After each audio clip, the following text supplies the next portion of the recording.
columna y baluarte de la verdad, edificando con sana doctrina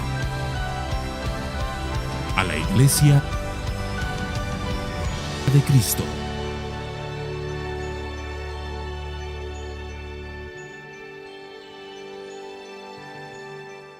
Hermanos, solo decirles que hoy acabamos otro libro de la Biblia.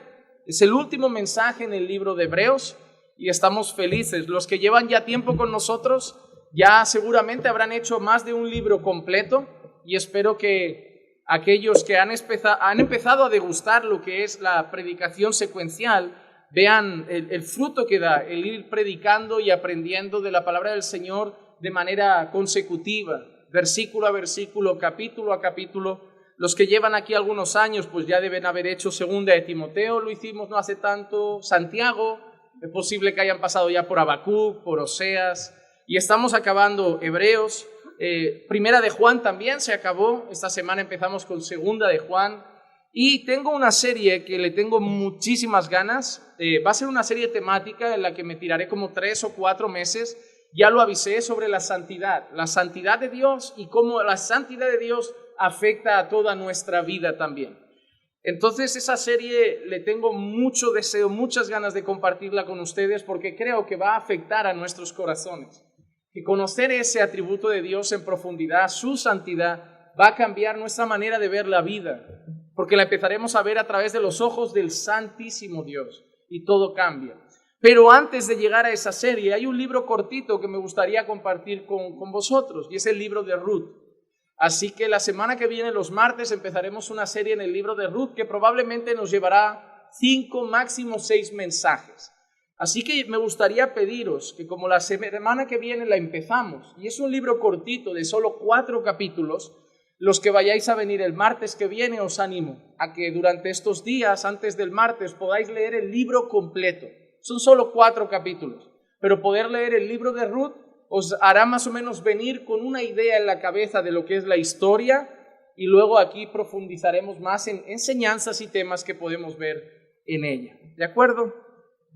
Pues dicho esto, vamos a pasar a la palabra del Señor, a la conclusión del libro de Hebreos, y me gustaría que abriéramos en el capítulo 13, y hoy estaremos trabajando los versículos 18 al 25, que es la despedida final, las palabras de despedida. Hebreos capítulo 13, versículos 18 al 25, y dice así la palabra del Señor. Orad por nosotros, pues confiamos en que tenemos una buena conciencia, deseando conducirnos honradamente en todo. Y aún más, os exhorto a hacer esto, a fin de que yo os sea restituido muy pronto. Y el Dios de paz, que resucitó de entre los muertos a Jesús nuestro Señor, el gran pastor de las ovejas, mediante la sangre del pacto eterno, os haga aptos en toda buena obra, en toda obra buena, para hacer su voluntad, obrando Él en nosotros lo que es agradable delante de Él, mediante Jesucristo, a quien sea la gloria por los siglos de los siglos. Amén. Os ruego, hermanos, que soportéis la palabra de exhortación, pues os he escrito brevemente. Sabed que nuestro hermano Timoteo ha sido puesto en libertad, con el cual, si viene pronto, os he de ver. Saludad a todos vuestros pastores y a todos los santos. Los de Italia os saludan. La gracia sea con todos vosotros. Amén. Vamos a pedir la bendición de Dios para su palabra. Padre, queremos que tu palabra hable a nuestras vidas en esta tarde. Nos encontramos, Señor, ante una despedida de una carta, Señor. Pero a pesar de ser las palabras de despedida, están llenas de enseñanzas importantes para nosotros. Señor, que nuestros corazones estén abiertos a tu palabra. Que nuestros corazones puedan ser buena tierra para que ella caiga, Señor, en ellos y pueda dar fruto en cada uno de nosotros. Señor, quita de nosotros toda dureza, toda soberbia, todo ego, todo orgullo que a veces nos lleva a rechazar tu mensaje. Haznos humildes para escuchar tu voz y recibir tu consejo. Dinos hoy, Señor, lo que necesitamos escuchar. porque sería muy triste venir a la iglesia y escuchar, Señor, lo que queremos oír. Pero tú siempre tienes para nosotros algo mejor, y mejor que lo que nosotros queremos oír es lo que tú quieres que oigamos. Por eso, Padre, habla hoy a nuestras vidas, y como siempre lo haces, a través de tu palabra. Y te pido todo esto en el nombre de Jesús. Amén, amén y amén. Hermanos, cuando nosotros vemos especialmente las cartas del apóstol Pablo, o incluso las cartas del apóstol Juan que hemos estado viendo, o cuando leemos el libro de Hebreos, nos damos cuenta que todos ellos tienen ese formato, el formato de una carta. Llevan un saludo inicial, llevan un mensaje claro en el camino y luego al final llevan una despedida, unos saludos finales. El libro de Hebreos se considera una carta, se considera una epístola. No sabíamos y no sabemos quién es el autor original, sabíamos quiénes eran los destinatarios, pero el formato es el mismo que otros libros de Pablo. Empezaba saludando y al final también nos deja una despedida. Y las despedidas de las cartas muchas veces parecen menos importantes que su contenido. Pero si prestamos atención, están llenas de enseñanzas. Y es lo que vamos a ver hoy. Vamos a ver la despedida de la epístola, la despedida de la carta a los hebreos, pero nos va a traer cosas importantes a nuestra vida. La primera cosa que yo quiero que veamos aquí son los versículos 18 y 19, donde vemos un pedido de oración. Era algo también muy común en el apóstol Pablo, terminar pidiendo algo por lo que oraran. Y en este caso el pedido de oración es el siguiente: orad por nosotros, pues confiamos en que tenemos una buena conciencia, deseando conducirnos honradamente en todo. Y aún más, os exhorto a hacer esto a fin de que yo os sea restituido pronto. Una de las cosas comunes en todas las cartas de Pablo, y si vas sumando cosas, es lo que a muchos ha llevado a pensar que esta puede ser una epístola paulina, y si no de Pablo, directamente de algún escriba o de algún discípulo, de alguien que acompañara a Pablo por el lenguaje. Vimos que tenía lenguaje de carrera cuando hablaba de ese estadio donde gente corría. Y Pablo en otras ocasiones hablaba también de carreras, de correr una carrera. Entonces son muchas las similitudes entre otras cartas donde Pablo sí se presenta y esta carta anónima, pero que tiene un lenguaje muy similar. Y algo que hace al final es pedir oración por ellos. Nosotros no sabemos quiénes son esos nosotros, pero los que mandaron esa carta, los que hicieron llegar esa carta, pedían oración. Y eso es algo que también lo vemos constantemente en la vida de Pablo, pedidos de oración. Por ejemplo, Segunda de Tesalonicenses capítulo 3 versículos 1 y 2 leemos así: finalmente, hermanos, orad por nosotros, para que la palabra del Señor se extienda rápidamente y sea glorificada, así como sucedió también con vosotros, y para que seamos librados de hombres perversos y malos, porque no todos tienen fe. En este caso, Pablo está pidiendo a los hermanos de Tesalónica que oren por ellos y da dos motivos claros. El primero, que corra la palabra. Que oren para que la palabra de Dios corra, para que la palabra de Dios se extienda, para que la palabra de Dios sea glorificada y llegue a multitud de lugares. Y les da un ejemplo, como pasó con vosotros. Mira el pedido de Pablo: así como vosotros habéis sido impactados por el evangelio, orad para que otros también lo sean. Así como vosotros habéis sido alcanzados por la palabra, orad, porque hay multitud de personas que todavía no han sido alcanzadas. No basta, hermanos, con nosotros haber creído el evangelio, haber escuchado la palabra y ahora que la tenemos ya guardarla solo para nosotros. Hermanos, nosotros hemos descubierto algo mejor que la cura contra el cáncer, algo mejor que la cura contra el SIDA, algo mejor que la cura contra cualquier otro pecado. Hemos descubierto el mensaje que puede llevar de los muertos a la vida, que puede llevar de la condenación a la gloria. Tenemos este mensaje en nuestras manos y una vez tenemos esto, lo que Pablo transmite en ese pedido es que no lo podemos guardar y que debemos orar para que corra por más sitios, para que otros lo crean como nosotros, para que otros abran sus ojos a esas verdades, para que otros comprendan ese mensaje, para que otros reciban el evangelio. Hermano, ¿oras para que el evangelio corra? ¿Oras para que otros escuchen el mensaje? ¿Oras para que otros crean? ¿O estamos demasiado ocupados en nuestras cosas? Estamos demasiado ocupados. Bueno, al fin y al cabo ya hemos sido salvos. Nosotros ya vamos al cielo. El resto, que cada uno se busque la vida. Hermano, ¿es ese nuestro corazón? ¿Nuestro corazón es así? Dios para nosotros y el resto que se apañe, si tienen la suerte de conocerlo, pues ya lo disfrutarán, pero oye, tampoco es mi problema. Nadie oró por mí. ¿Eso lo sabes?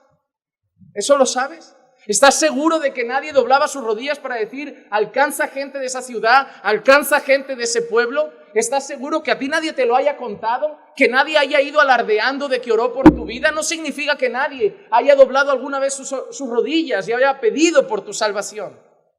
Hermanos, si hemos descubierto algo tan grandioso como el mensaje que puede salvar a los pecadores, Pablo entiende que lo que debemos hacer es orar para que ese mensaje corra, para que otros lo escuchen, para que otros lo conozcan. Y la segunda cosa que Pablo les pide también en su oración a los de Tesalónica es para que sean librados de hombres perversos, porque no todos tienen fe. Pablo pide que el evangelio se extienda y Pablo pide que oren para que ellos sean protegidos. Hermano, Pablo es consciente de que todos los creyentes tienen adversarios. Pablo es consciente de que todo cristiano tiene 3 enemigos: su propia carne, el mundo y Satanás. Pero Pablo pide siempre especialmente protección para aquellos que se dedican a la predicación. Hermanos, sabemos que en toda guerra todos vamos a la batalla, pero no todos estamos tan cerca de los fusiles. Si tú ves cualquier película de guerra, vas a ver un ejército rival y un ejército aquí, vas a ver 2 ejércitos que se enfrentan. Pero dentro de cada ejército, cada uno tiene su posición. No todos están en la misma línea de la batalla. Eso se ve todavía si vas más a las guerras antiguas. Si vas a esas guerras que eran a caballo, se ve todavía más. Porque delante empezarás a ver unos hombres con lanza y escudo, luego otros detrás con caballo y espada, luego al final unos arqueros. Pero si los de adelante atacan, los primeros en recibir no son los arqueros del fondo, normalmente son los de primera línea. La gente daba por hecho que esa primera línea iba a morir primero, porque eran los que estaban más cerca del enemigo, eran los que estaban más cerca de la batalla. En la guerra cristiana que nosotros emprendemos, hermanos, todos tenemos los mismos enemigos, pero no todos estamos más cerca de la batalla, no todos estamos igual. ¿Por qué? Porque no todos hacemos lo mismo. Hay gente que literalmente le hace mucha guerra al diablo porque hace mucho por la causa del evangelio. Hay gente que vive para predicar, vive para que el evangelio corra, vive para evangelizar. Y obviamente al diablo eso le molesta mucho más que a aquel creyente que solo se queda sentado. Entonces, ¿contra quién va a levantar Satanás sus huestes? ¿Contra el que ni siquiera predica el vecino? ¿O contra aquel que está queriendo llevar el evangelio por doquier, por todas partes y por todo el mundo? Obviamente Pablo dice, orad por nosotros para ser librados de hombres malos. Quizá esos hombres a vosotros nos van a atacar, pero a nosotros nos odian porque viajamos predicando el evangelio por todo el mundo.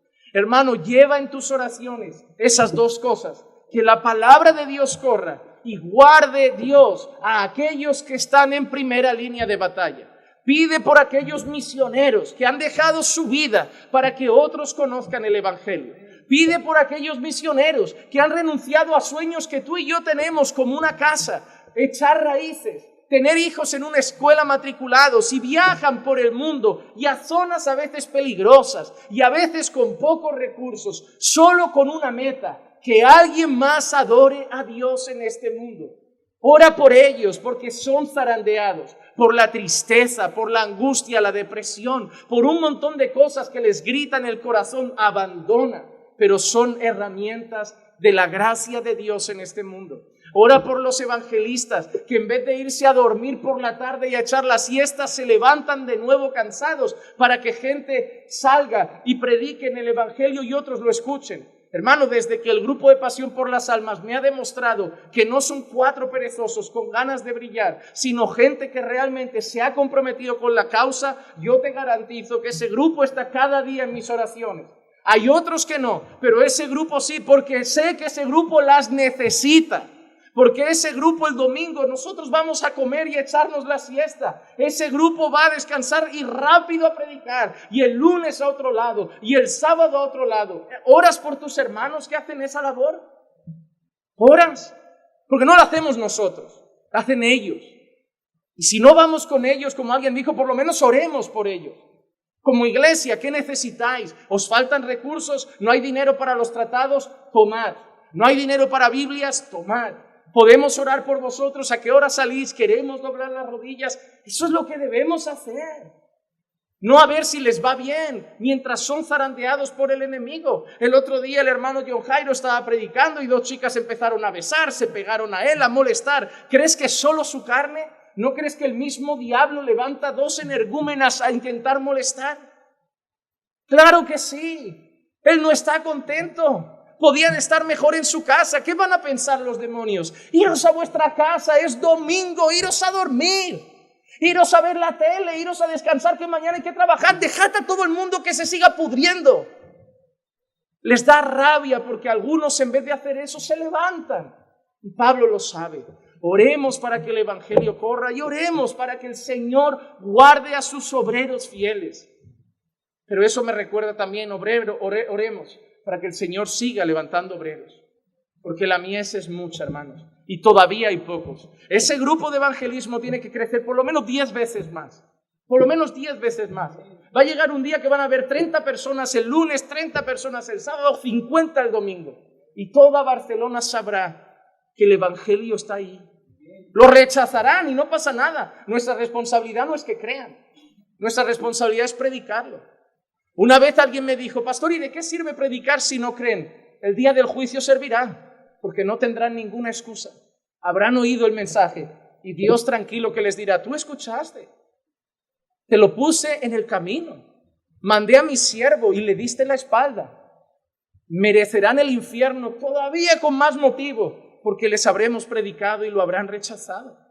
Hermano, cuando alguien le da un portazo a esa puerta y no soporta el mensaje y se va, me da pena por su alma. No me da pena porque no se quede, me da pena por su alma, porque ha escuchado la verdad, ha escuchado el evangelio. No hay excusa delante de Dios posible. No hay excusa.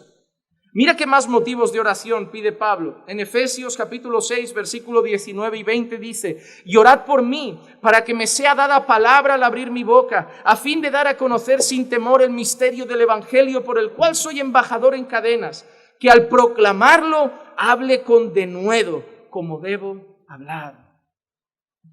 Hermano, ahora Pablo vuelve a pedir oración. En este caso a los hermanos de Éfeso. ¿Y qué pide otra vez? Algo relacionado con la palabra. Antes ha querido que la palabra corra y ahora quiere que él la predique bien. Pero al final todas las oraciones de Pablo están centradas en ¿qué? El evangelio. Ya sea que otro lo predique o que yo lo predique, pero orad para que el evangelio salga. Hermano, y lo mismo que Pablo pide, lo haces tú por tus pastores. ¿Oras para que cuando, como dice Pablo, cuando tenga que hablar, lo haga como debo hacerlo? Una vez un hermano me dijo: pastor, el sermón, hubo una quejilla. Y yo le hice solo una pregunta: ¿oraste por el predicador? Porque es fácil analizarlo esperando el fallo. Pero hubiera sido mejor, a lo mejor en casa, orar para que no hubieran fallos. Hermano, si Pablo pide oración, para predicar bien, ¿qué no pediré yo? Si Pablo la necesitaba, ¿qué no vamos a necesitar Marcos y yo aquí? Hermano, sí, analiza el sermón y oramos para que sea de bendición, pero orad por eso. Señor, usa hoy al pastor, voy a la enseñanza, Señor, úsalo para que hoy predique como debe hacerlo, predique con denuedo. El domingo, Señor, usa para que la palabra corra, para que el evangelio corra, para que almas sean salvas. Señor, guarda su corazón, que no hable de su propio pensamiento, que no hable de sus propias ideas, que exponga con fidelidad el mensaje. Hazlo. Y quién sabe, igual Dios responde. Si Pablo lo pedía es porque sirve, ¿no? Entonces, estos son oraciones propias de la iglesia. Oraciones para que el evangelio corra, para que los siervos sean guardados por Dios, para que los predicadores prediquen fielmente. Hermano, ya tienes más cosas para poner en tu lista de oración. Nadie me dirá: pastor, es que empiezo a orar y no sé por qué orar. Ya tienes ahí 3 o 4 cosas. Con eso te dan 20 o 30 minutos tranquilamente. Ahí vas acumulando. Volvamos a nuestro texto. Versículo 18 seguía así: orad por nosotros, pues confiamos en que tenemos una buena conciencia, deseando conducirnos honradamente en todo. Y aún más os exhorto a hacer esto, a fin de que yo sea restituido muy pronto. Mira lo que dice: pues confiamos en que tenemos una buena conciencia, deseando conducirnos honradamente en todo. Hermano, ese es el deseo de todo predicador y ese es el deseo de todo pastor, el tener sobre todas las cosas una cosa tranquila: la conciencia. La conciencia. Porque ¿sabes qué? Detractores van a haber siempre. Detractores van a haber siempre. Va a haber gente que te va a criticar. Va a haber gente que te va a difamar, va a haber gente que te va a querer humillar, va a haber gente... El otro día hablábamos de los ataques del enemigo, burlas, difamación, crítica. Y seguiremos viendo en el libro de Nehemías conforme pasen los capítulos. Eso no lo puedo evitar. Hermano, yo no me puedo poner a llorar por las esquinas esperando que un día todos se compadezcan de mí y nadie me critique más. No puedo. Y tampoco enfadarme porque alguien me critica. Porque la Biblia lo da por hecho. Yo no me puedo enfadar por algo que la Biblia avisa que va a pasar. Jesús mismo lo dijo: si a mí me aborrecieron, ¿qué van a hacer con vosotros? Y si no os aborrecen es porque no sois míos. Porque si a mí me aborrecen y vosotros tenéis que seguir mi ejemplo, la consecuencia es que también os aborrezcan. Así que si a vosotros nos aborrecen es que en algo no estáis siguiendo mi ejemplo. Es así de sencillo. El discípulo no puede ser mayor que el maestro. No puede ser. Y si al maestro, al Señor, le llamaron Belcebú, ¿qué nos llamarán a nosotros? ¿Qué nos llamarán a nosotros?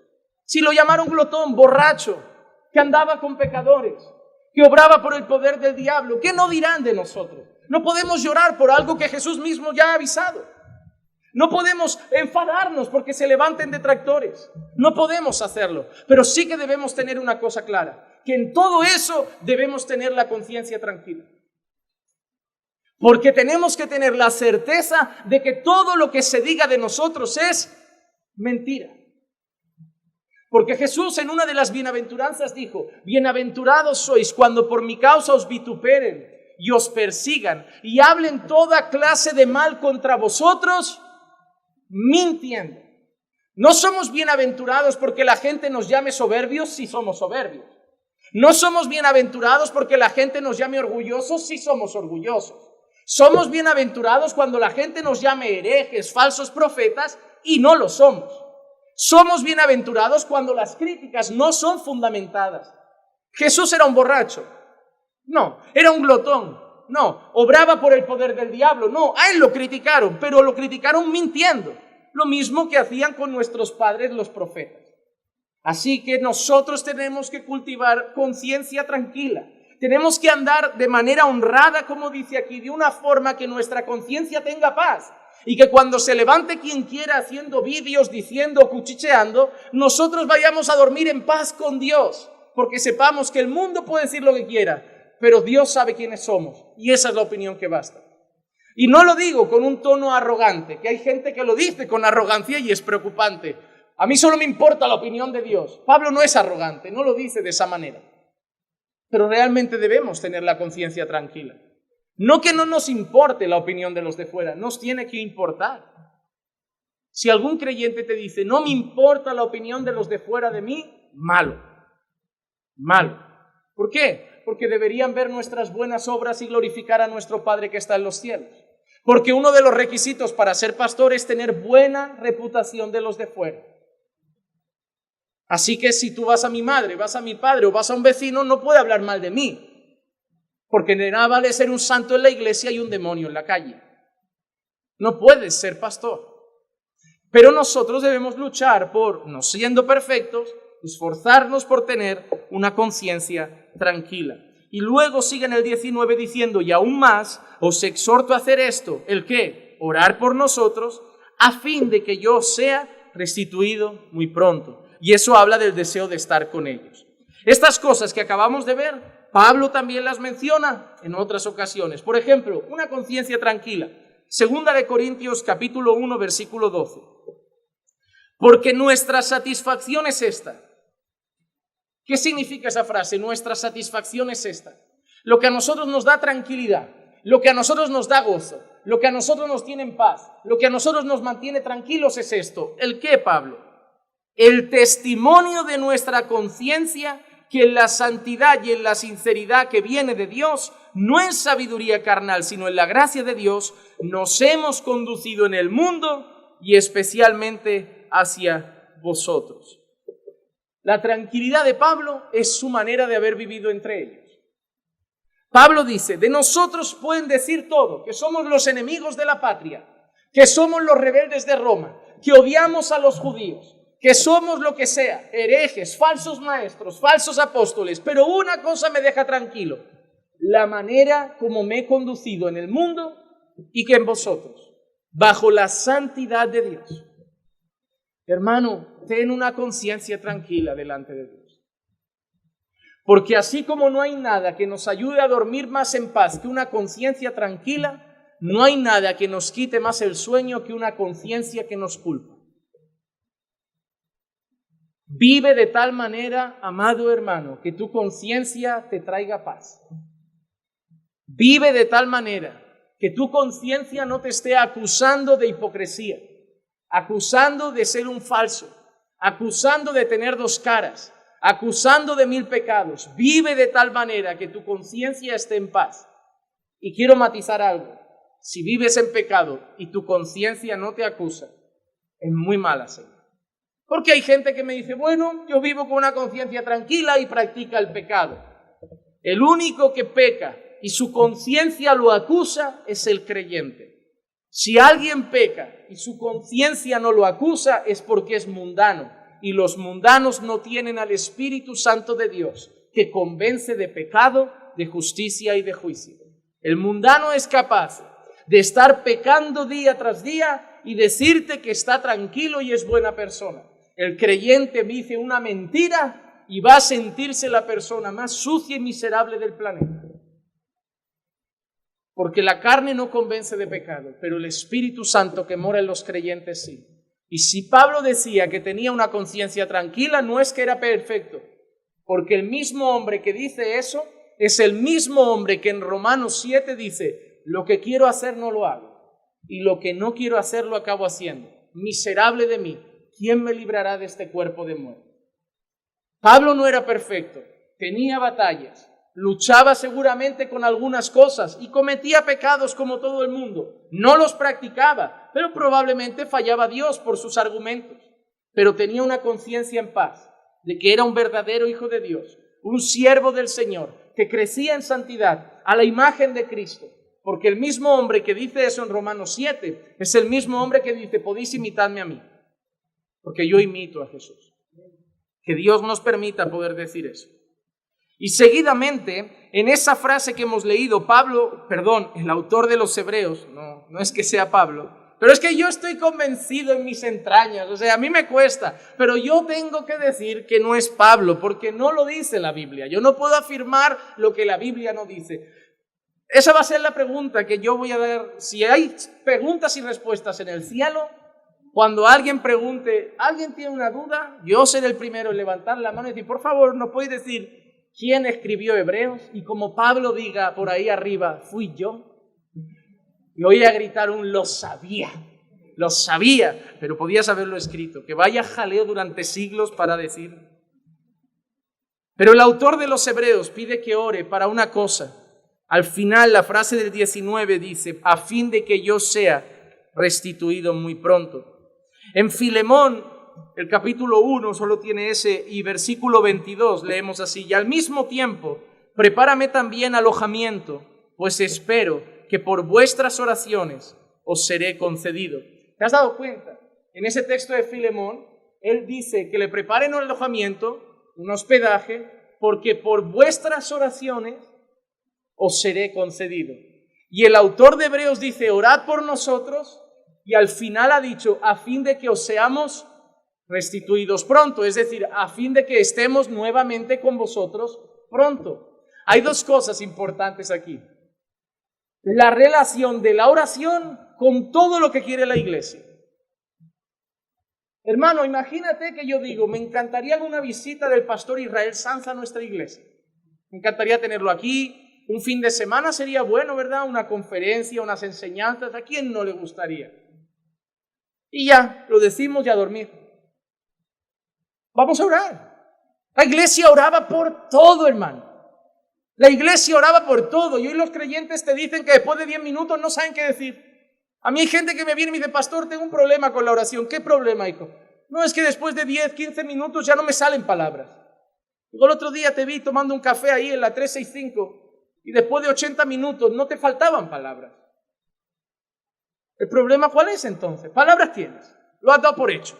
Constantemente, en el parque, en cada descanso, tienes palabras. Sobran palabras. Así que la falta de palabras no es el problema. El problema es que no sabes qué es orar. Porque si entendieras lo que es la oración, no faltarían palabras. El problema es que no sabes todavía por qué se ora. Hay gente que solo ora por el cáncer y no ora por un resfriado. Ah, pastor, tengo un resfriado. Se le pasa, paracetamol. Pastor, tengo cáncer. Vamos a orar. ¿Y por qué no oramos por un resfriado? La iglesia toda la vida, ¿sabes por qué ha orado? Por todo. Si Pablo quería ir a un sitio y quería estar con ellos, no decía, oye, voy a intentar ir, haré lo posible, Dios mediante, Dios sabrá. Pablo decía, orad para que Dios nos lo conceda. Si tú quieres que vaya y yo quiero ir y queremos estar un tiempo juntos, orad para que Dios nos dé ese regalo. Hay muchas personas que a veces mandan invitaciones para ir a predicar a otros países, a otras iglesias. Y nosotros no decimos, ya Dios dirá, Dios. No, oremos.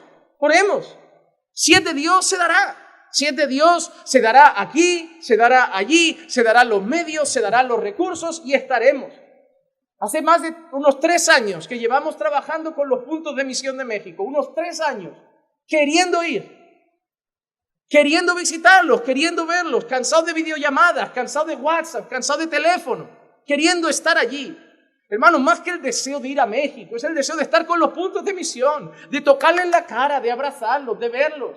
Son parte de nuestra iglesia. Nos gozamos con sus avances. Cada vez que nos ponen una foto, tenemos local, ahora tenemos cartel. Hay gente de la iglesia que no se alegra por ellos, pero son parte de nosotros. 3 años orando. Señor, prepara el momento. Hace 2 años no pudo ser. Prepara el momento. El año pasado no pudo ser. Y este año se dio. El Señor arregló lo que tenía que arreglar, proveyó lo que tenía que proveer, agendó lo que tenía que agendar. Y vamos a disfrutar. Y va a ser un tiempo precioso, porque va a ser un regalo concedido por Dios. Es un viaje, pastor, es solo una visita. Por todo oraban. Orad para que yo pueda estar con vosotros pronto otra vez. Mira qué alegría. Hermano, la iglesia oraba por todo. No es que solo hacía cadenas de oración cuando se estaba cayendo el mundo. Oraban por todo. Hermano, no hay cosa tan pequeña que no se pueda poner en oración. Una vez alguien me dijo, pastor, pero esas cosas son insignificantes para Dios. Para el Dios Todopoderoso es tan insignificante el resfriado como el cáncer. ¿O qué crees? Que cuando Dios va a curar el cáncer es como, vamos ángeles, que esto es duro, esto es fuerte, esto es cáncer, esto no es cualquier cosa. Es Dios, hermano. Es como cuando tú ves una mota de polvo en la mesa y haces así con el dedo, se fue. El resfriado, el cáncer, es Dios, nada le cuesta, es Dios. A veces oráis pidiendo cosas como si hubiera algo que para Dios va a ser difícil. Oh Señor, salva a mi madre. No sé, tu madre es complicada, la del otro no, pero la tuya nos va a dar trabajo. No, si Dios quiere la salva. Hermano, ¿cómo le va a costar algo a aquel que todo lo puede? Nada es tan pequeño como para no pedírselo a Dios. A Dios no le cuesta nada. Y si Él quiere hacerlo, hace todo. Así que pídele todo. Y Él hará lo que quiera. Descansa, tú pide. Si el problema de los creyentes no es que pedimos demasiado, es que pedimos poco. Ay, yo por esas cosas prefiero no pedir. ¿Qué cosa es tan pequeña como para no pedir? Es tan tonta como para no pedir. Pide por todo. Pide por todo, por la palabra, por tu familia, por tu salud, por tu trabajo, por tus hijos, por tus padres, por tu iglesia, por tus pastores, por tus vecinos, por todo. Y Dios responderá perfectamente a lo que Él quiera. Pero pedid. Vamos ahora al segundo punto, versículos 20 y 21. Ahora hay un ruego por la santificación del pueblo. Mira lo que dice, y el Dios de paz. Ahora va a haber una descripción preciosa de algunas personas maravillosas. El primero, el Dios de paz.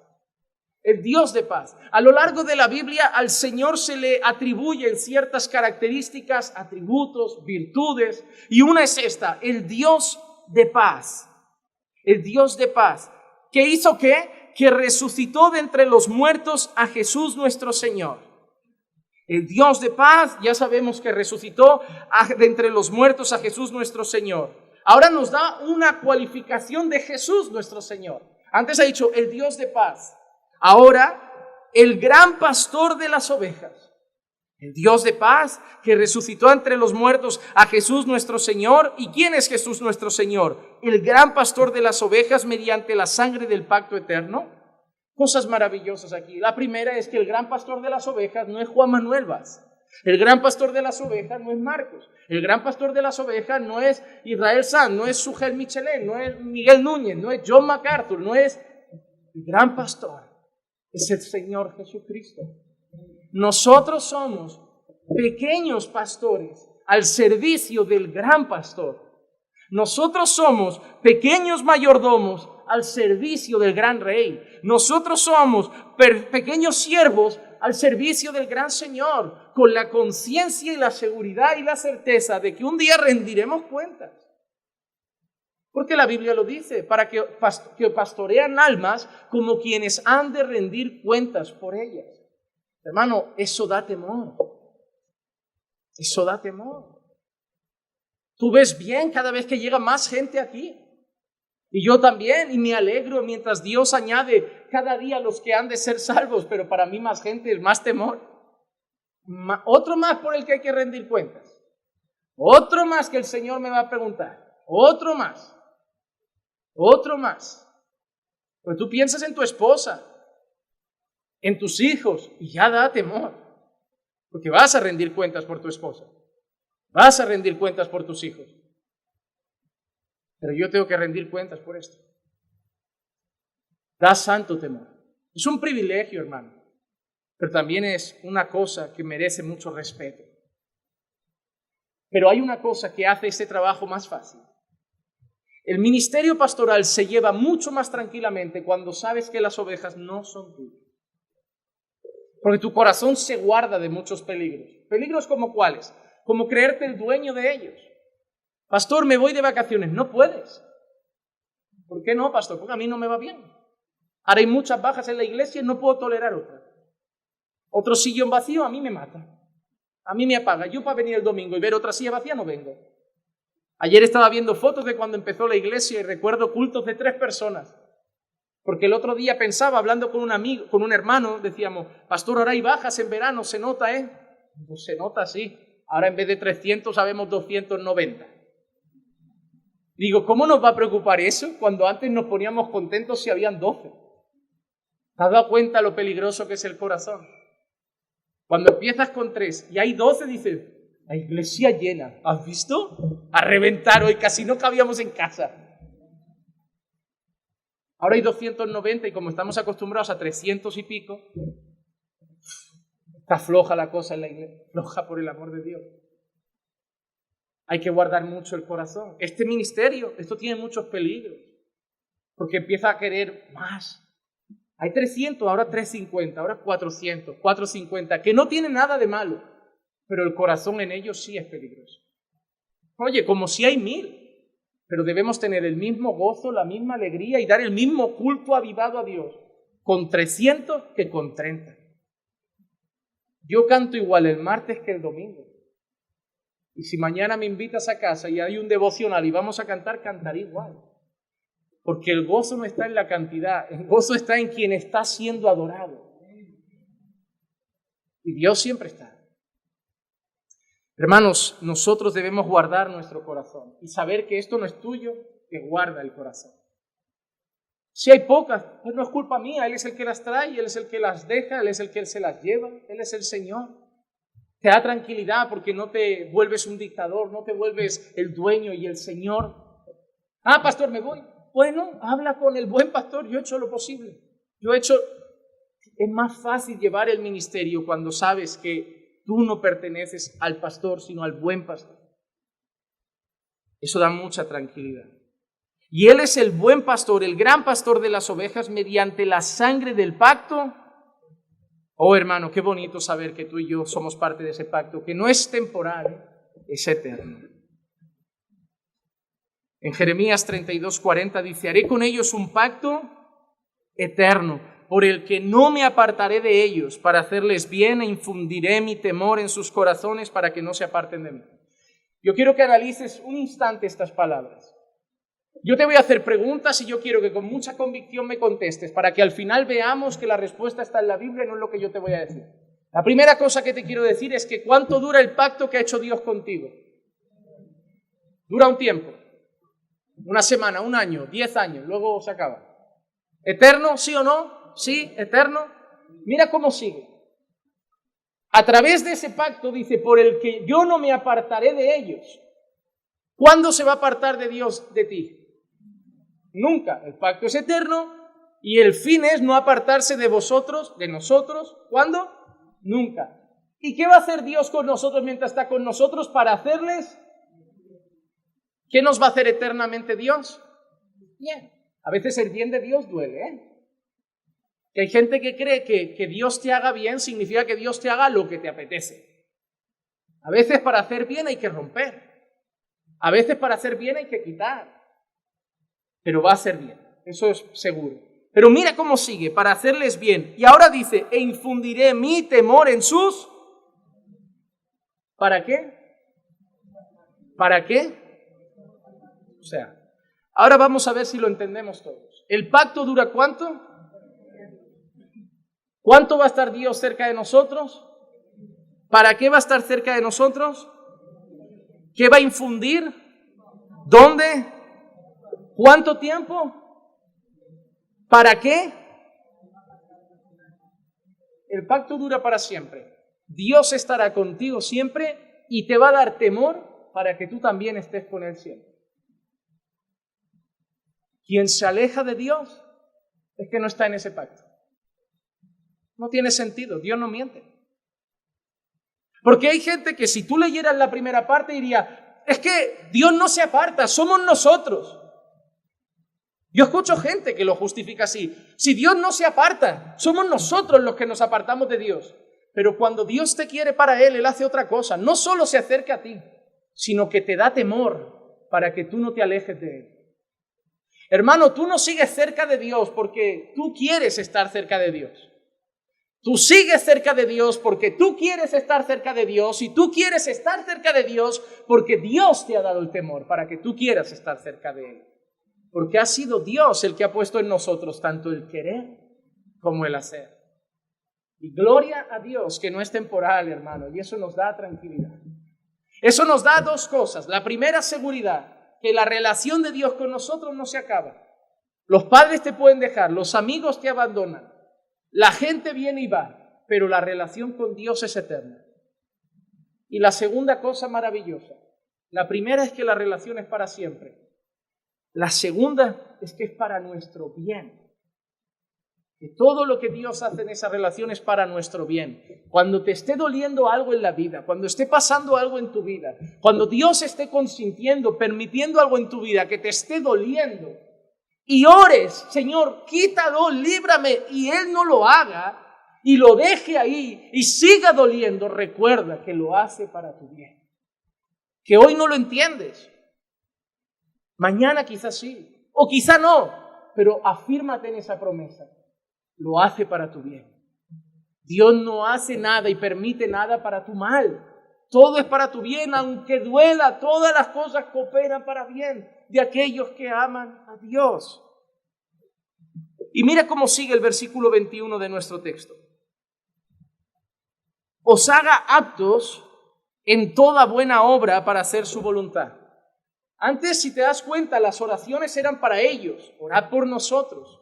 Pero ahora las oraciones son para los otros. ¿Y qué está pidiendo? Que ese Dios de paz os haga aptos en toda buena obra para hacer su voluntad. ¿Cuál es el mejor deseo de un pastor para pedir por la gente que pastorea? Que tengan dinero. que no les falte el trabajo, que todos tengan casa propia, que se cambien de coche para que puedan tener la pegatina nueva y no tengan problemas para entrar en Barcelona. Esa es la oración más importante que un pastor puede hacer por ti. La oración más importante que un pastor puede hacer por tu vida es que Dios te haga apto, que Dios te santifique, que Dios te haga más como Jesús. El trabajo es secundario, el dinero es secundario, y oro de verdad, de todo corazón, para que entendáis que todo es secundario y lo primero es ser más como Cristo. Que puedo orar, que Dios puede daros dinero, coche, trabajo, un Volkswagen 4x4, un Maserati en la puerta, que como no te parezcas a Cristo y haya santidad en tu corazón, todo va a ser un infierno mañana en tu casa. Lo vas a tirar a la basura, te vas a arrastrar a la vanidad y el pecado, y no va a servir de nada eso luego para entrar al cielo. Que lo más hermoso que Dios puede darnos es la imagen de Cristo grabada en nosotros. Que lo más bonito que Dios puede hacer en nuestra vida es cambiar nuestro malvado carácter, quitar la soberbia y hacernos más humildes, quitar el orgullo y hacernos más humildes como Jesús, quitar la bravura y hacernos más mansos, quitar la impaciencia y hacernos más pacientes, quitar la lengua suelta y hacernos más sabios y silenciosos. Eso es lo más hermoso que Dios puede hacer por nosotros. Es lo mejor que necesita nuestra casa, el carácter de Cristo en cada habitación. Y eso es lo que pedían ellos, que Dios os haga aptos para toda buena obra, para hacer su voluntad. Porque el mayor deseo nuestro, hermanos, es que hagáis la voluntad de Dios. Porque tú puedes pensar, y te va a pasar, si pasas 2, 3, 4 años en esta iglesia, te va a pasar. ¡Qué pesado ese Juan Manuel! Sí, ya lo noto, que me estás diciendo que también tengo que evangelizar, que haga algo, que soy un parásito que solo vive sentado. Ya lo he entendido, y lo vas a seguir escuchando hasta que te levantes y seas apto para hacer la voluntad de Dios. Porque Dios no ha llamado a ningún parásito, Dios no ha llamado a ningún vago, a todos Dios los ha puesto a trabajar. Y no te hablo de cargos en la iglesia, No estés orando para ver si mañana vas a ser anciano, vas a ser de la alabanza, o vas a ser diácono, o vas a ser pastor, o vas a ser predicador. Si hacer la voluntad del Señor, puede ser que aquí en estas 4 paredes algunos el día de mañana tengan un cargo, pero la gran mayoría vais a hacer la voluntad de Dios fuera de estas 4 paredes. No esperéis un cargo aquí para hacer la voluntad de Dios, ya la podéis estar haciendo. Y el autor aquí ora para que Dios haga eso, os haga aptos para toda buena obra, para hacer su voluntad, obrando Él en nosotros lo que es agradable delante de Él. Oh, mira qué bonito. ¿Qué es lo que Dios va a obrar en nosotros? Lo que es agradable para Él. Oh, qué bueno es Dios. Señor, dame, te voy a dar lo que me vaya bien a mí. Señor, dame dones para predicar bien, solo si los usas para mí, gloria. Señor, dame el don de poder alabarte, dame una buena voz, permíteme tocar bien la guitarra, lo que sea, solo para que yo brille. Todo lo que Dios te va a dar y todo lo que Dios va a hacer en ti es para que le salpique en gloria. Nada más.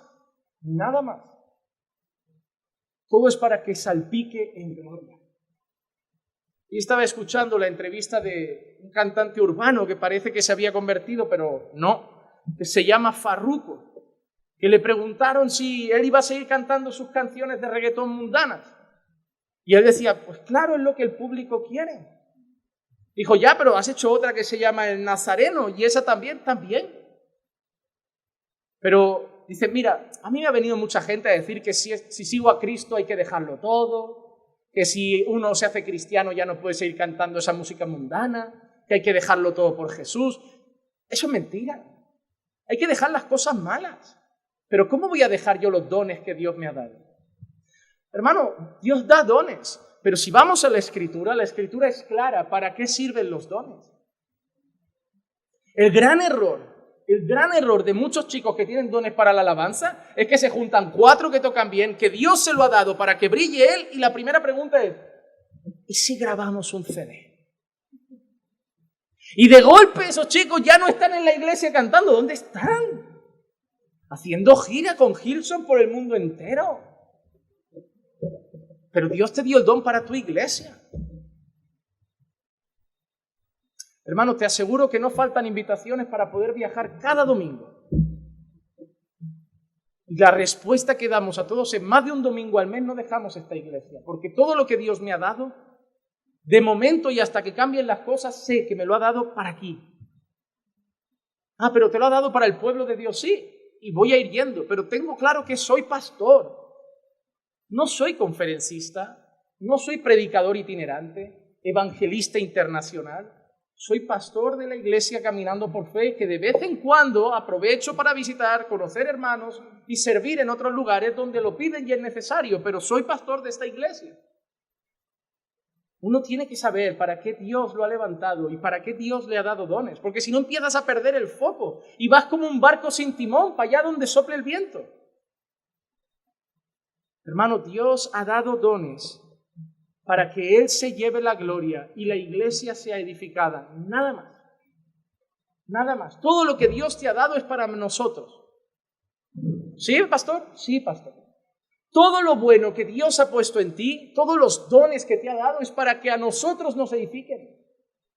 Ah, pastor, yo tengo un don de servicio, pues sírvenos. Pastor, yo tengo un don de misericordia, pues danos de esa misericordia que Dios te ha dado. Hay un montón de gente afligida, que cae en depresión, que cae en angustias. Repártela. Es aquí. No es para que te montes un teléfono de la esperanza. Es aquí. Nadie tiene el don de dar. También está en la Biblia. El que da, que dé con liberalidad. Ese lo escondéis. Nadie tiene ese don. Vamos a orar para que Dios derrame todos sus dones. No, pero hermano, ¿es para qué? Es para la obra. No es para la lotería, es para la obra. Dios ha dado el don de dar. Mira la Biblia, ese está también. Ese está también, nadie lo pide. La gente quiere profetizar, quiere hablar en lenguas, quiere interpretarlas, quiere hacer sanidades. Nadie quiere dar. Nadie quiere dar. Seguro que si Dios da ese don, dice, voy a orar para pedir confirmación.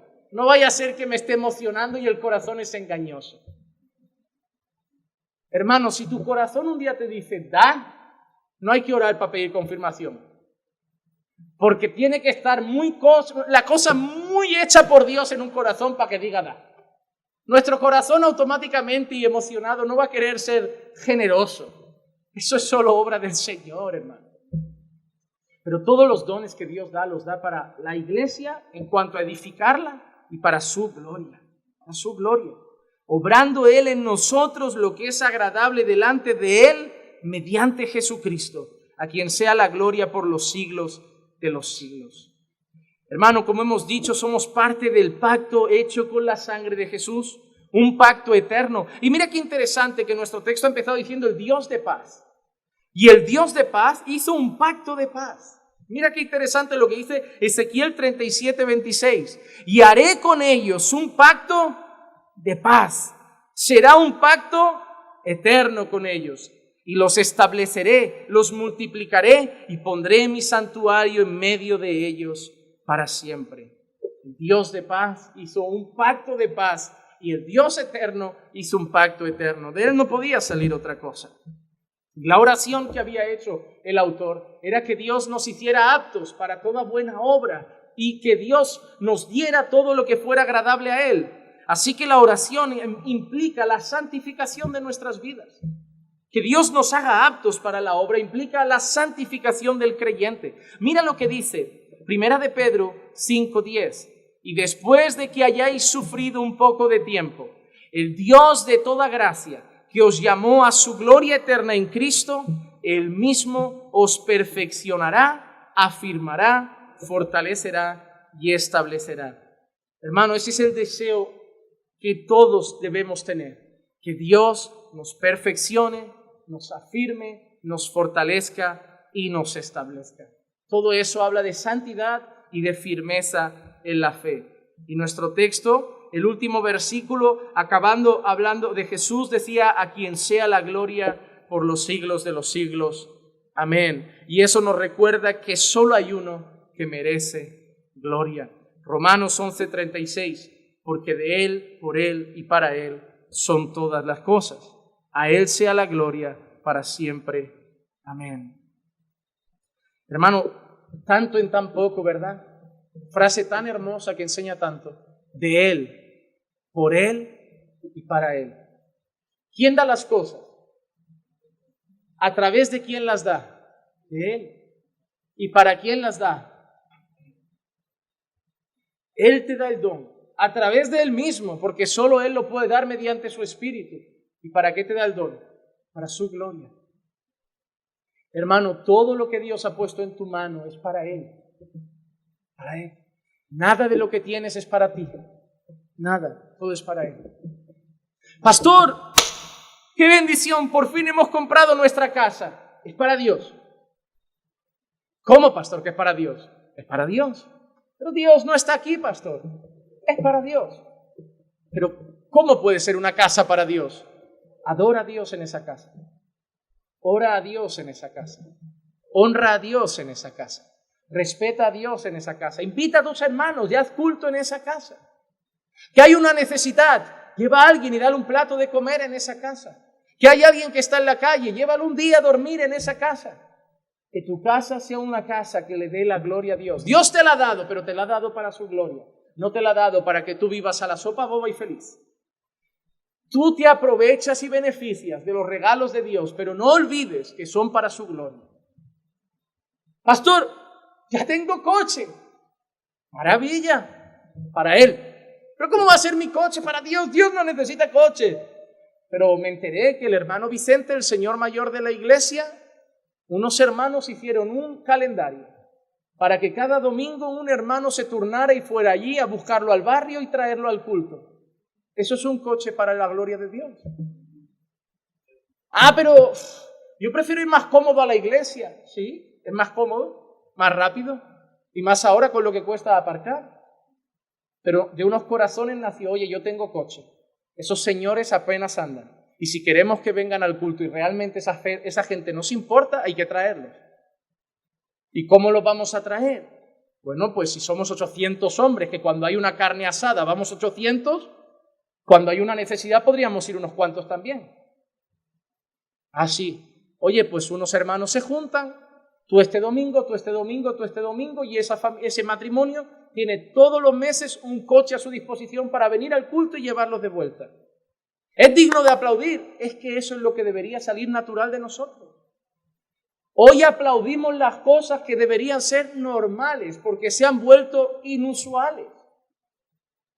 Y mañana saldrán otros casos, que la iglesia va a envejecer, que dentro de un tiempo vamos a comprar una nave y la señora Manuela vive aquí en la calle de al lado, pero la señora Manuela ya está sufriendo porque no está lo mejor para ir andando en metro y bus a todos lados.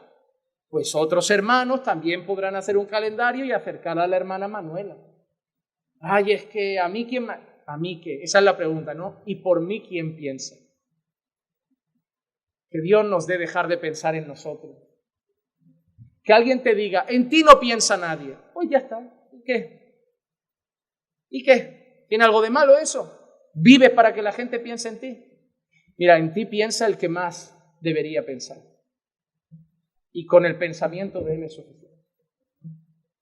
En nosotros piensa el Señor. Si nadie más piensa, no pasa nada. Él ya nos ha dado todo. Hermano, que eso mueva nuestros corazones a cuidarnos más los unos a los otros. Vamos al versículo 22, que estamos ya en la recta final. Ahora llega un llamado a soportar la palabra recibida. Versículo 22. Os ruego, hermanos, que soportéis la palabra de exhortación, pues os he escrito brevemente. Bueno, 13 capítulos, tampoco ha sido tan breve, que llevamos 52 mensajes con tu carta. Pero la carta era corta, nosotros la hemos alargado. Pero mira lo que dice, soportad la palabra de exhortación.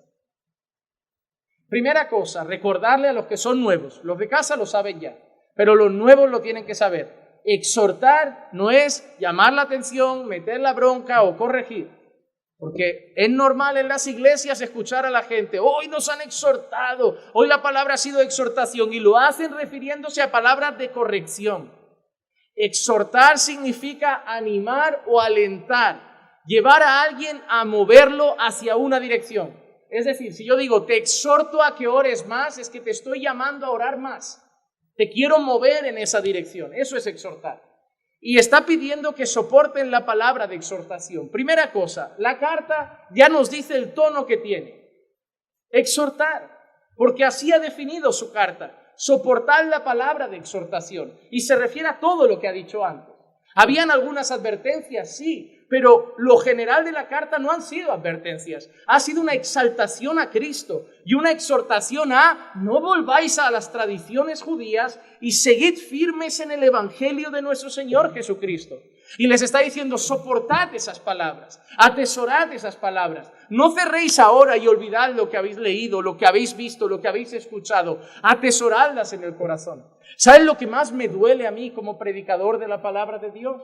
El hecho de saber que hay gente que es como un bulímico espiritual. Se pega un festín en la iglesia, sale y vomita. Sale y vomita. Hermano, nunca vengas a la iglesia si solo es para cumplir. Te lo digo en serio, te lo repito, las sillas vacías no van a ser un problema. Pastor, entonces ahora te da igual si venimos. No me da igual si venís. Pero no sirve si venís con una actitud equivocada.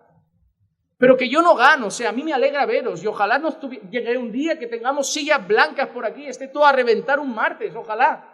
Hermano, esto que pasa aquí, un martes, no suele pasar en las iglesias. Un día de estudio bíblico así no se suele ver en las iglesias. Esto es más de lo que hay domingo en algunas iglesias. Si a mí me encanta que esta iglesia está cultivando en su corazón la costumbre de unirse, no como domingueros, sino siempre que se puede. Pero debe hacerse con la actitud correcta. Hermano, ven para que Dios te hable. No vengas solo a decir, tengo que ir a la iglesia porque si no me miran feo, si no creen que estoy frío. No, ven porque Dios te va a hablar.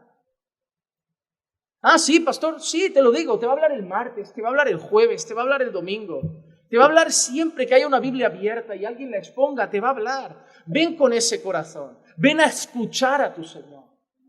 Ven a aprender de Él, ven a decir, Señor, háblame, Señor, quiero cambiar, Señor, quiero ser transformado, Señor, haz de ver mis pecados, haz de ver mis faltas, muéstrame mis errores, hasta los que me son ocultos. Señor, despelleja mi corazón, atraviesa mi alma con tu palabra, cambia mi vida de una vez por todas, ven así y vas a salir, ¡guau!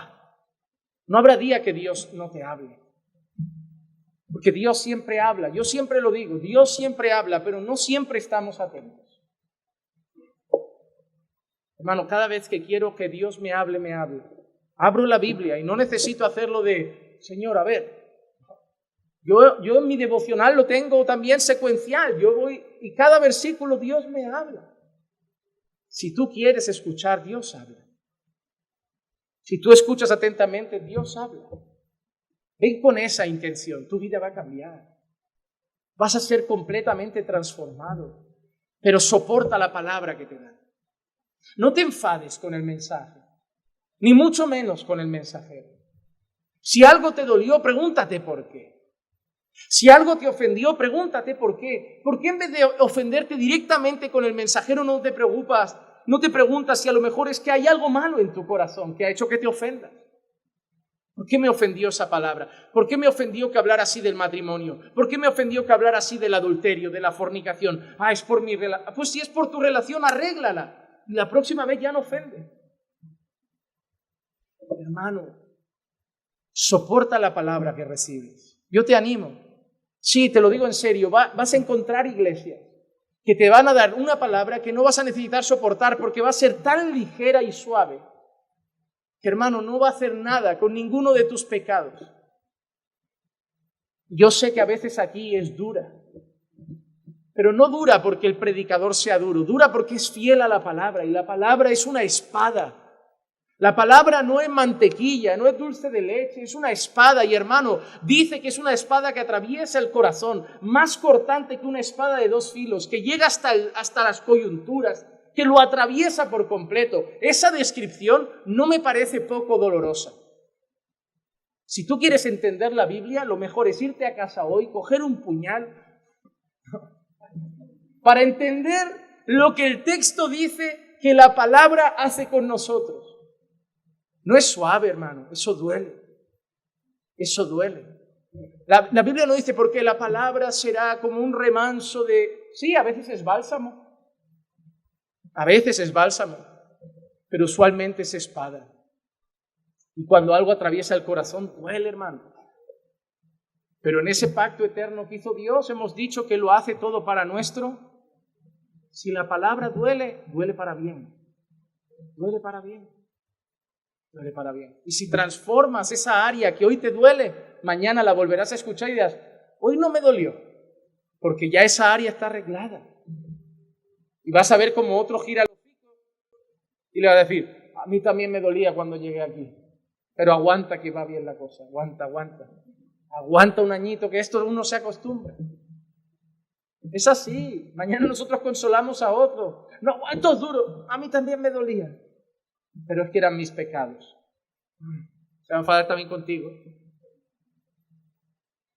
Hermano, las palabras de exhortación son necesarias. Mira lo que dice Hechos 13:15. Después de la lectura de la ley y los profetas, los oficiales de la sinagoga les mandaron a decir, hermanos, si tenéis alguna palabra de exhortación para el pueblo, hablad. Mira si es importante la palabra de exhortación, que no solo deberías soportar la que viene del púlpito, sino que deberíais daros esas palabras los unos a los otros. Hebreos 10:25, no dejando de congregarnos como algunos tienen por costumbre, sino exhortándonos unos a otros y mucho más al ver que el día se acerca. ¿Qué somos llamados a hacer?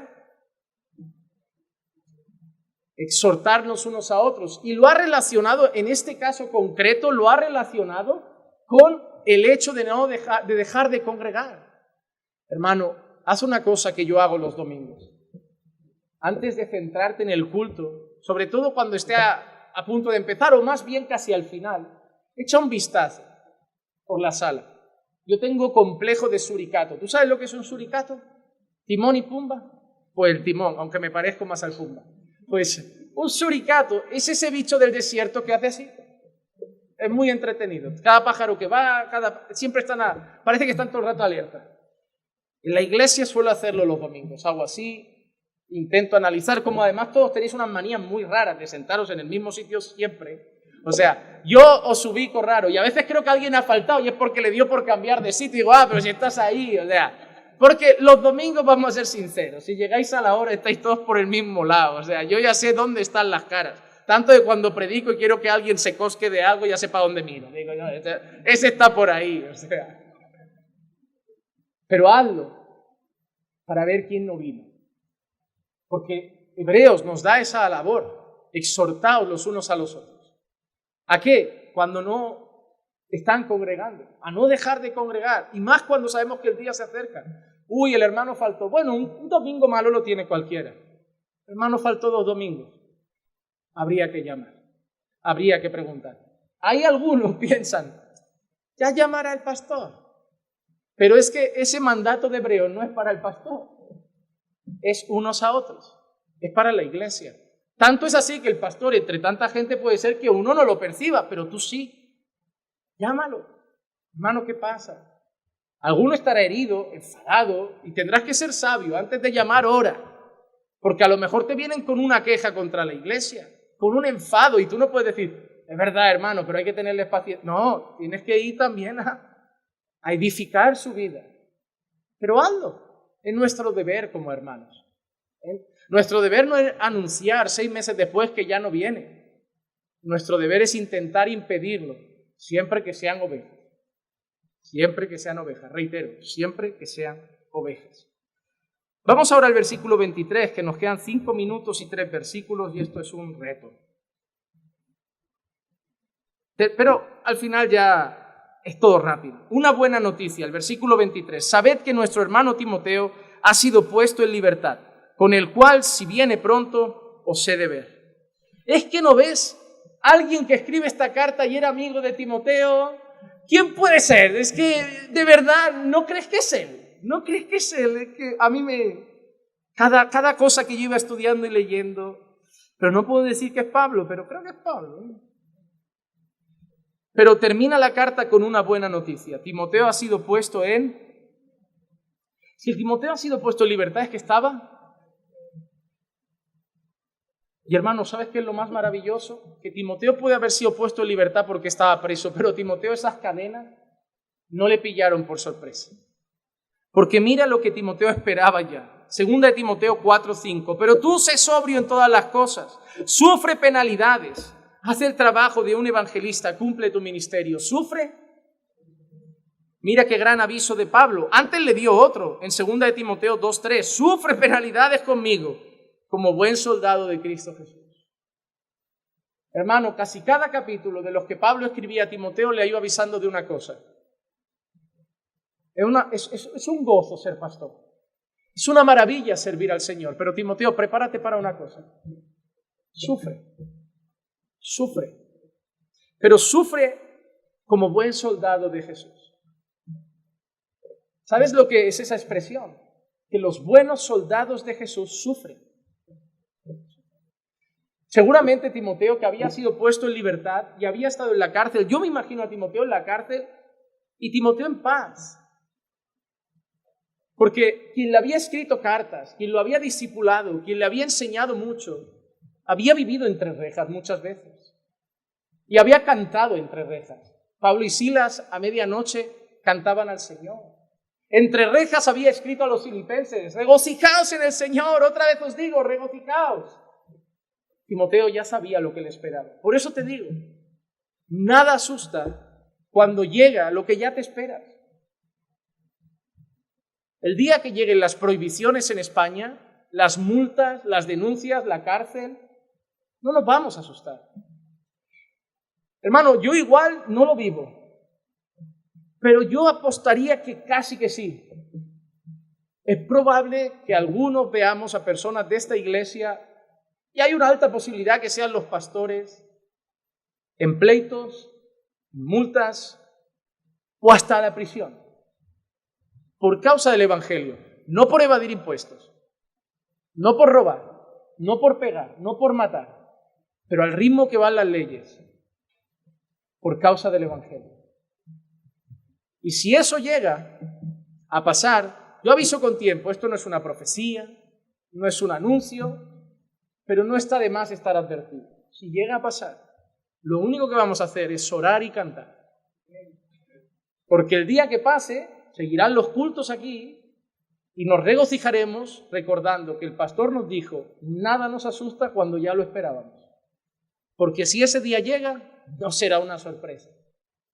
Ese día llegará cuando nos digan: de ese pecado no se habla, de ese tema no se toca, eso no se menciona que incita al odio, eso no se menciona, eso no se menciona. Y empecemos a mencionarlo, y empecemos a mencionarlo. Y llegue otra amenaza, multa, la próxima cárcel, y lo volvamos a mencionar. Y yo os digo una cosa con el corazón de verdad sincero.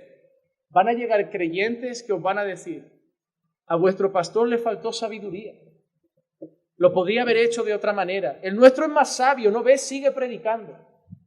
Os harán creer que ser flojos y cobardes es ser sabios. Pero por favor, no caigáis en esa mentira. Ser sabio no es que el mundo nos diga: no se habla de homosexualidad, no se habla de que el hombre es cabeza, no se habla, y callarnos. Eso no es sabio. Callarnos para que nos dejen seguir predicando no es ser sabio, porque ya no predicaremos todo el consejo de Dios, predicaremos el consejo de Dios que el mundo nos deje predicar. No, hermano, no iremos a provocar, no iremos a buscar la guerra, pero si nos la declaran tampoco nos vamos a esconder. Por eso hay que orar desde ya, para que el Señor nos dé firmeza. Terminamos versículo 24 con un saludo: saludad a todos vuestros pastores y a todos los santos, los de Italia os saludan. Primera cosa, saludad a vuestros pastores y todos los santos. No es que creo que haya jerarquías de creyentes, como algunos siempre... Miren, hay denominaciones, y esto lo he vivido en esta iglesia, pero gracias a Dios que hay gente que está encontrando el santo equilibrio. Hay denominaciones que al pastor lo tratan como al presidente de los Estados Unidos, que le falta lamerle los zapatos, que todo lo que hace el pastor es: wow, el pastor, la casa pastoral, el traje pastoral, el coche pastoral, la familia pastoral, el reloj pastoral, el sudor pastoral, y Hay ciertas denominaciones que han confundido la honra con el peloteo. Hay que honrar, sí, pero tampoco hay que tratarlos como si fueran más de lo que fue Jesús en esta tierra. Pero claro, a la que llegan pastores, como nosotros hemos hecho, que decimos, nosotros no somos más, la gente se va al otro extremo. No, este es cualquier cosa, uno más, aquí uno más de nosotros. No te equivoques, uno más no. Porque si fuera uno más, el texto diría, os saludamos, saludad a todos, pero ha hecho una distinción. Saludad a vuestros pastores y a la iglesia, porque los santos se refiere a la iglesia. No son más importantes, pero tienen una autoridad dada por Dios que no podemos negar. No valen más que vosotros, su salvación vale lo mismo que la vuestra, pero tienen unas responsabilidades en sus hombros que vosotros no lleváis. Y por esa responsabilidad merecen ser honrados. La Biblia no dice obedeced a todos los hermanos, dice obedeced a vuestros pastores. Acordaos de vuestros guías que os enseñaron la palabra de Dios. Hermano, os pido en el nombre del Señor, no caigáis en el peloteo porque no lo soporto, pero no caigáis en el desprecio porque también es pecado. Buscad el equilibrio y la honra en el medio. Jesús comía con ellos, sí, pero solo a uno le llamaban rabí. Ese es el ejemplo. ¿Podemos comer en la misma mesa? Claro, no tiene que haber una mesa VIP pastoral, una silla VIP pastoral. Podemos comer en la misma mesa, sentarnos en las mismas sillas, tomar café juntos, pero recordando, Él nos pastorea, Él vela por nuestras almas. El Señor le ha dado una responsabilidad y nosotros tenemos que honrarlo. ¿Okay? Encontremos ese equilibrio para no caer en los extremos, que ambos extremos son igualmente peligrosos. Y finalmente, el versículo 25, la gracia sea con todos vosotros. Es bonito que la carta termina no deseando el dinero sea con todos vosotros, ni siquiera la salud, ni siquiera la gracia. La gracia sea con todos vosotros. Y yo termino con este dato. ¿Sabes cuál es el último versículo de la Biblia? Apocalipsis 22, 21. ¿Y sabes cómo termina la Biblia? La gracia del Señor Jesús sea con todos. Amén. Y terminamos el libro de Hebreos, hermanos, con ese deseo, que podáis soportar la palabra que habéis recibido durante todas estas semanas. Que el Señor os afirme en ella, que la gracia de Dios siga con todos nosotros. Vamos a orar. Padre, gracias por tu palabra que es perfecta. Gracias, Señor, porque toda la Escritura es inspirada por ti y es útil para enseñar, para redarguir, para instruir, para corregir, para capacitar, Señor. Y te pedimos, Señor, que uses, Señor, todos los sermones que salen de este púlpito para hacernos aptos para toda buena obra y que obres en nosotros todo aquello que te repercuta en gloria y te exalte con nuestras vidas. Señor, gracias por estos hermanos amados que tengo delante de mí hoy, que sé que hacen esfuerzos, que vienen de lejos, algunos cansados, algunos traen a sus pequeños dormidos en brazos y yo sé que no es fácil, pero lo hacen porque te aman y aman tu palabra. Por eso, Padre, te pido que bendigas su esfuerzo. Yo sé que lo hacen de corazón, que no es un sacrificio, pero bendice su esfuerzo. Ayúdales, Señor, ahora con una noche de descanso, que pueda descansar su cuerpo, así como mediante tu palabra también descansa su alma. Y afírmalos a todos en tu palabra, en tu verdad y en tus promesas. Que tu gracia siga sosteniendo esta maravillosa iglesia que nos has regalado. Señor, te lo pedimos. En el nombre de Jesús. Amén, amén y amén. Estamos bendecidos.